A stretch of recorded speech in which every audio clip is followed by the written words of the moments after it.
இன்றைக்கு பார்க்க போற பகுதி, கேளுங்கள் அப்பொழுது உங்களுக்கு கொடுக்கப்படும். எல்லோருக்கும் தெரிஞ்ச வசனம்.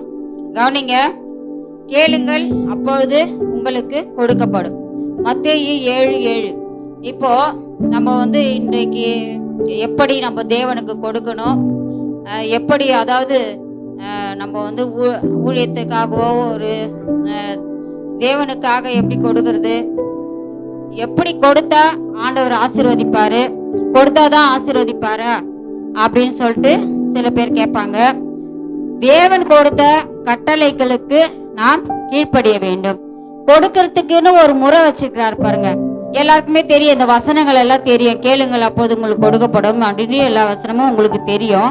ஆனா எது எதுக்கு கொடுக்கணும், எப்படி கொடுக்கணும், இதை கொடுத்தா நம்மளுக்கு எப்படி ஆசீர்வாதம், அதுக்கப்புறம் தேவன் என்ன பண்றாரு, எப்படி கொடுக்கிறாருன்றத இப்ப நீங்க தெரிஞ்சு கொள்ள போறீங்க. சரியா? நாம மத்தேயு 7:7 நான் வாசிக்கிறேன். கேளுங்கள் அப்பொழுது உங்களுக்கு கொடுக்கப்படும், தேடுங்கள் அப்பொழுது கண்டடைவீர்கள், தட்டுங்கள் அப்பொழுது உங்களுக்கு திறக்கப்படும் அப்படின்னு சொல்லியிருக்குது மத்தேயு 7:7. இப்போ எப்படி கேட்கணும்ன்று உங்களுக்கு சொல்றாரு. கேளுங்க அப்போ நான் உனக்கு கொடுக்குறேன் அப்படி சொல்றாரு. அதே மத்தேயு 7:11 பரலோகத்தில் இருக்கிற உங்கள் பிதா தமிழத்தில் வேண்டிக் கொள்கிறவர்களுக்கு நன்மையானவைகளை கொடுப்பது அதிகம் நிச்சயம் அல்லவா அப்படின்னு சொல்லியிருக்கிறார். நீங்க கேட்ட உடனே பரலோகத்தில் இருக்கிற பிதா உங்களுக்கு கொடுக்கறது நிச்சயம். ஏன்னா உங்க பிள்ளைங்களுக்கு நீங்க என்ன கொடுக்கணும்னு நீங்க அறிஞ்சிருக்கிறீங்க. அப்படி அறிஞ்சிருக்கும் போது நான் உங்களுக்கு நீங்க என்கிட்ட கேட்கும் போது நான் உங்களுக்கு கொடுக்காத இருப்பேனா அப்படின்னு சொல்றாரு. அப்ப மார்க் 4:24 பாத்தீங்கன்னா, நீங்கள் எந்த அளவினால் அளக்கிறீர்களோ அந்த அளவினால் உங்களுக்கு அளிக்கப்படும். மார்க் 4:24 நீங்க எந்த அளவினால அளக்கப்படுகிறீங்களோ அந்த அளவு உங்களுக்கு கொடுக்கப்படும் சொல்லி போட்டிருக்குது. அப்போ கேட்கிற உங்களுக்கு அதிகம் அந்த மாதிரி அளந்து கொடுக்கும் போது கேட்கிற உங்களுக்கு கொடுக்கப்படும் சொல்றாரு. அப்போ நீங்க கரண்டியில கொடுத்தா கரண்டியில, ஸ்பூன்ல கொடுத்தா ஸ்பூன் ஆசீர்வாதம், பக்கெட்ல கொடுத்தா பக்கெட்ல ஆசீர்வாதம்.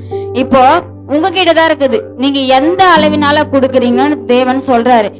பழைய ஏற்பாடுல பாத்தீங்கன்னாக்கா அதுக்குன்னு ஒரு முறை வச்சிருக்கிறாரு. 10% ஒரு இது தசம பாகம் தரணும் சொல்லிட்டு. ஆனா புதிய ஏற்பாட்டுல என்ன சொல்லுகிறாரு, நீங்கள் எந்த அளவினால் அளக்கிறீர்களோ அப்படின்னு சொல்லியிருக்குது.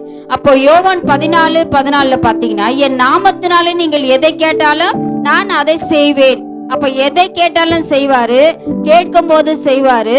அப்ப நீங்க எந்த அளவினால அளக்குறீங்களோ அதன்படி செய்வாரு அப்படின்னு நம்ம தெரிந்து கொள்றோம். அதுக்கப்புறம் பாத்தீங்கன்னா மத்தேயு 10:8 கொடுங்கள் அப்பொழுது உங்களுக்கு கொடுக்கப்படும், அமுக்கி குலுக்கி சரிந்து விழும்படி நன்றாய் அளந்து உங்கள் மடியிலே போடுவார்கள் அப்படின்னு சொல்லப்படுது. அப்போ கொடுக்கும் பொழுது முதல்ல கேளுங்கள் சொன்னாரு. அதுக்கப்புறம் நீங்க எந்த அளவினால அளக்குறீங்களோன்னு சொன்னாரு. அதுக்கப்புறம் என் நாமத்தினால கேட்டா இதெல்லாம் எப்படின்னா, நீங்க கேட்கும் போது கொடுக்கிற ஆசீர்வாதம், ஆண்டவர் உங்களுக்கு கொடுக்கிற ஆசீர்வாதம். அப்போ கொடுங்கள் கொடுக்கப்படும் அப்படின்னு சொல்றாரு. அப்போ கொடுக்கும்போது அமுக்கி குலுக்கி சரிந்து விழும்படி நன்றாய் அளந்து உங்கள் மடியிலே போடுவார்கள். அப்போ மடியில விழுற அளவுக்கு கர்த்தர் உங்களை ஆசீர்வதிப்பார்.